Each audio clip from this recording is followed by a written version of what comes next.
የትግራይ ጦርነት ድጋሚ ተቀሰቀሰ። መከላከያና ህወሓት። ሰላም ጤና ይስጥልኝ ውድ የተከበራችሁ ቻናላችን ቤተሰቦች፣ ዛሬ ወደ እናንተ ይዘንላችሁ የመጣነው መረጃ ተራ መረጃ አይደለም። መላው የኢትዮጵያ ህዝብ፣ የምስራቅ አፍሪካ ቀጠና አልፎ ተርፎም የዓለም አቀፍ ማህበረሰብ ትኩረቱን በአስቸኳይ ወደ አዲስ አበባ እንዲያዞር የሚያስገድድ እጅግ አስደንጋጭ ሰበር ዜና ነው። ለመሆኑ ባለፉት ጥቂት ወራት በሀገሪቱ የነበረው አንጻራዊ ሰላምና ጸጥታ የውሸት ነበር ማለት ነው? ከጀርባ የተሸሸገው ማንም ያላየውና ያልጠበቀው ትልቅ አደጋ ኖሯል። አሁን በደረሰን መረጃ መሰረት ሀገራችን በድጋሚ ሌላ የታሪክ ምዕራፍ ሊቀይር ወደሚችል ህዝብን ወደሚያስጨንቅና ትንፋሽ ወደሚያሳጣ አዲስ አቅጣጫ እየተጓዘች መሆኑ ታውቋል። ይህ መረጃ የወጣው ከተራ ምንጮች ወይም በማህበራዊ ሚዲያ ከሚያወሩ ወሬኞች አይደለም። መረጃውን በይፋ የለቀቁት የሀገሪቱን የደህንነት ቁልፍ የሚቆጣጠሩ የውሳኔ ሰጪነቱ ማማ ላይ ያሉ እጅግ ባለ ከፍተኛ ስልጣን ግለሰቦች ናቸው። ነገሩ እንዲህ ነው። ከአስመራ እስከ መቀሌ፣ ከመቀሌ እስከ ካርቱም ሱዳን በምስጢር ሲሸረቡ የነበረ ጥቅጥቅ ባሉ ጨለማ ክፍሎች ውስጥ በቪዲዮና በአካል ሲካሄዱ የነበሩ ምስጢራዊ ስብሰባዎች ፍሬ አፍርተዋል። ያ ፍሬ ግን የሰላም ሳይሆን የሌላ አስከፊ ክስተት መጀመሪያ ሳይሆን አይቀርም ተብሏል።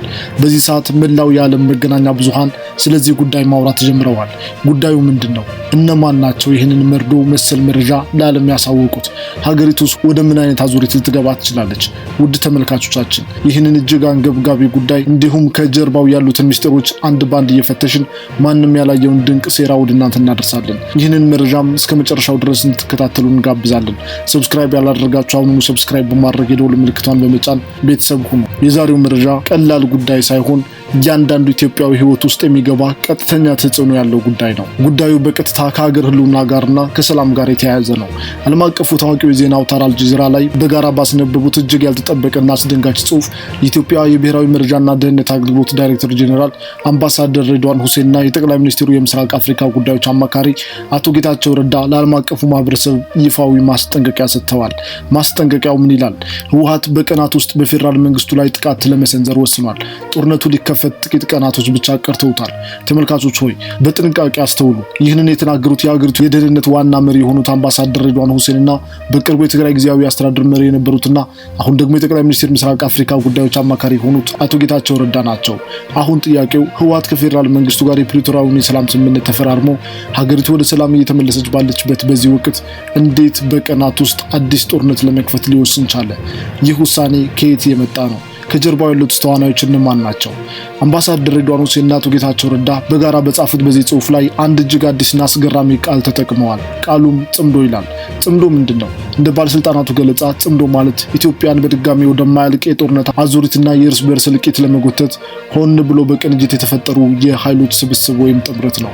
ይህ የጽምዶ ጥምረት እንዴት ተፈጠረ? የትስ ተመሰረተ? ጽሑፉ በግልጽ እንደሚያስረዳው ይህ ጥምረት የተፈጠረው በሶስት ዋና ዋና ቦታዎች ነው። በአስመራ፣ በመቀሌና በሱዳን። በእነዚህ ሶስት ቦታዎች ውስጥ በድብቅና በግልጽ በተደረጉ ተከታታይ ስብሰባዎች አማካኝነት ይህ የጥፋት ጥምረት ተዋቅሯል ይላሉ ሬድዋንና ጌታቸው። እነዚህ ኃይሎች እስካሁን ድረስ ሲያደቡ፣ ሲያቅዱና ኃይል ሲያከማቹ የቆዩ ሲሆን በአሁኑ ወቅት ግን ዝግጅታቸውን አጠናቀው ወደ ማጥቃት ለመሸጋገር ሙሉ በሙሉ መዘጋጀታቸውን ባለስልጣናቱ በጽሁፋቸው አረጋግጠዋል።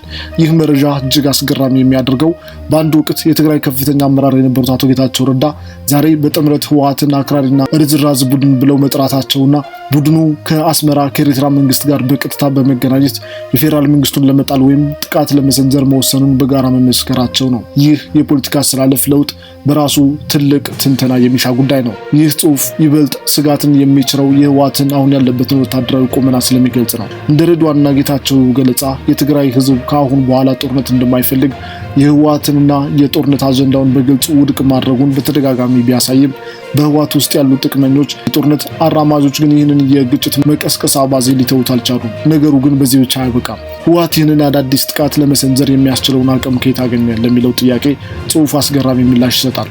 ህወሓት ከኤርትራው መንግስት በቀጥታ የሚያገኘው ድጋፍና አጋዥነት ከፍተኛ ቁጥር ያለው ተዋጊ ኃይል በስፋት እየመለመለ ይገኛል። ህወሓት ዘመናዊና ከባድ ወታደራዊ ስልጠናዎችንም እየሰጠ ይገኛል ህወሓት።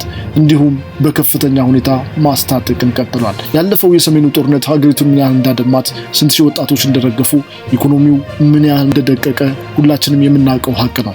ያ የደም ጠባሳ ሳይጠገብ አሁን በድጋሚ ህወሓት ከኤርትራ መንግስት ጋር በማበር በቀናቶች ውስጥ ጥቃት ለመሰንዘር ወስኗል መባሉ ነገሮችን ወደ ምን ያህል አሳሳቢ ደረጃ ላይ መድረሳቸውን ያሳያል።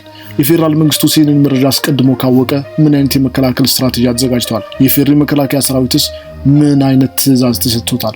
ይህ ጦርነት ከተቀሰቀሰስ ቀጠናዊ መረጋጋትን እንዴት ያናጋዋል? ውድ ተመልካቾቻችን ሁኔታዎች እጅግ በፍጥነት እየተቀያየሩ ነው። አምባሳደር ሬድዋን ሁሴንና አቶ ጌታቸው ረዳ በአልጀዚራ ጽሁፋቸው በቀጣዮቹ ቀናቶች ውስጥ በሀገሪቱ ላይ ከባድ የጦርነትና ወታደራዊ ውሳኔዎች ሊተላለፉ እንደሚችሉ ትልቅ ማሳያ ነው። ለመሆኑ በአንድ ክልል ውስጥ የሚኖር ህዝብ ላለፉት ዓመታት የጦርነትን ማዕትና መከራ ለብቻው የተጋፈጠ ህዝብ ዛሬ ደግሞ የገዛ ልጆቹን በግዴታ ወደ አዲስ የጦርነት አገጭ አሳልፎ እንዲሰጥ ቢገደድ ምን ሊሰማው ይችላል? ነገሩ እንዲህ ነው። ከእያንዳንዱ የትግራይ ክልል ውስጥ የሚገኝ እያንዳንዱ ቤቶች ውስጥ ሰላም የለም። በየሳሎኑና በየጓዳው ጭንቀት ሰፍኗል። ምክንያቱም አንድ አዲስና ጨካኝ ህግ በይፋ መውጣቱም ተሰምቷል። ህጉ የሚያዘው ከእያንዳንዱ ቤት ወንድም ሆነ ሴት ሳይባል አንድ ልጅ ተለይቶ በግድ ወደ ጦር ሰፈር መላክ አለበት ይላል። ይህንን ያላደረገ ቤተሰብ ደግሞ የሚጠበቀው ጣፋንታ ምን እንደሆነ ያውቃሉ?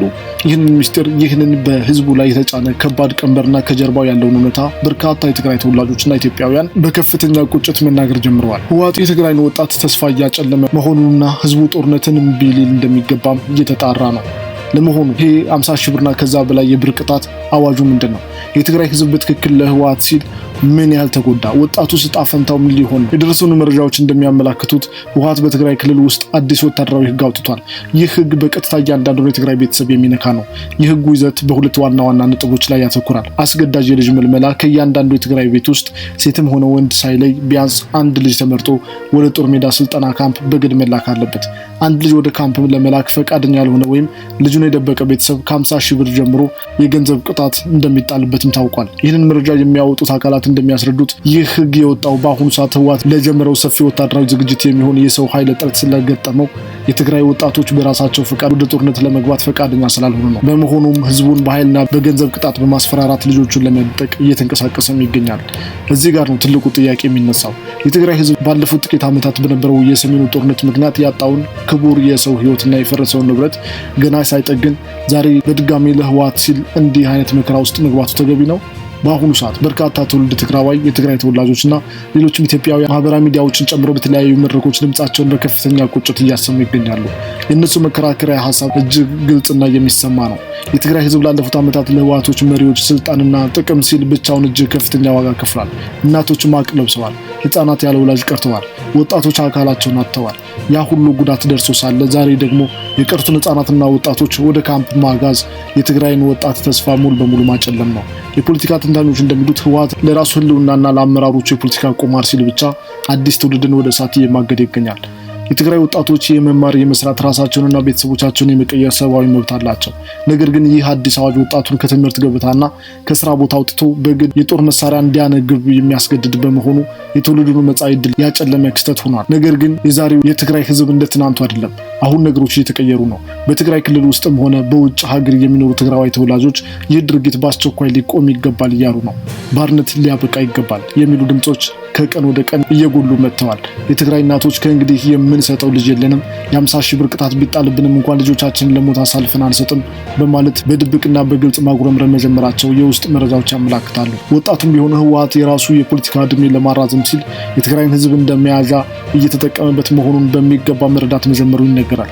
ኢትዮጵያውያን በበኩላቸው በትግራይ ወንድሞቻቸውና እህቶቻቸው ላይ እየደረሰ ያለው ይህ አስገዳጅ መልመላ የሁላችንም ህመም ሊሆን ይገባል በማለት የዓለም አቀፍ የሰብአዊ መብት ተሟጋቾች ጉዳዩን እንደሚያዩት ጥሪ እያቀረቡ ይገኛሉ። ውድ ተመልካቾቻችን ሁኔታዎች እጅግ በፍጥነት እየተቀያየሩ ነው።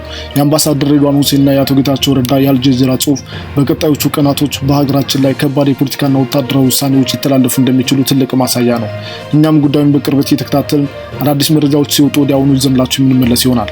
ለመሆኑ እናንተ ስለዚህ ጉዳይ ምን ታስባላችሁ? ይህ የጽምዶ ጥምረት የተባለውና የህወሓት አዲስ የጦርነት ዝግጅት ሀገሪቱን ወዴት ይወስዳታል? ከዚህ አደጋ ለመውጣትስ ምን መደረግ አለበት? የእናንተን ጠቃሚ ሀሳብና አስተያየት ከታች ባለው የኮሜንት መስጫ ሳጥን ላይ አስፍሩልን። ቪዲዮውን ላይክ እና ሼር በማድረግ ለሌሎች እንዲዳረስ አድርጉ። በሌላ ሰበር መረጃ እስክንገናኝ ድረስ ሰላምና አንድነት ለሀገራችን ኢትዮጵያ ይሁን። መልካም ቀን።